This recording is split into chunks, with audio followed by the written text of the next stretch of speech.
Argentine ফুটবলারের payment বকেয়া রাখায় নিষেধাজ্ঞায় পড়েছে ব্রাজিলের ক্লাব। ব্রাজিলিয়ান লিগ শিরোপা ও কোপা লিবার্তাদোরেস জিতিয়েও যেন মন রক্ষা করতে পারেনি আর্জেন্টাইন বিশ্বকাপ জয়ী দলের সদস্য আলমাদা।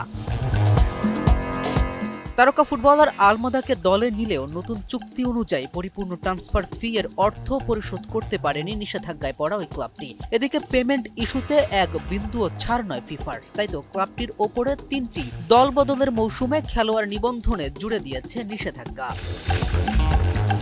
আর এর পেছনে রয়েছে এমএলএসের ক্লাব আটলান্টা ইউনাইটেডের অভিযোগ, যেখানে বলা হয়েছে ২০২২ বিশ্বকাপ জয়ী মিডফিল্ডার আলমাদাকে ২০২৪ সালে বোতাফোগোর কাছে বিক্রির চুক্তি অনুযায়ী $2.১০ লাখ ট্রান্সফার ফি পরিশোধ করেনি এখনো। ক্রাঞ্চি রোলের ভিতর চকলেট ক্রিমের filling, all time cream roll, মুখে দিতেই স্পেশাল ইনসাইড। বিষয়টি আমলে নিয়ে চটে বসেছে ফুটবলের নিয়ন্ত্রণ সংস্থা। তাই গত ৩১ ডিসেম্বর থেকে কার্যকর হচ্ছে নিষেধাজ্ঞা।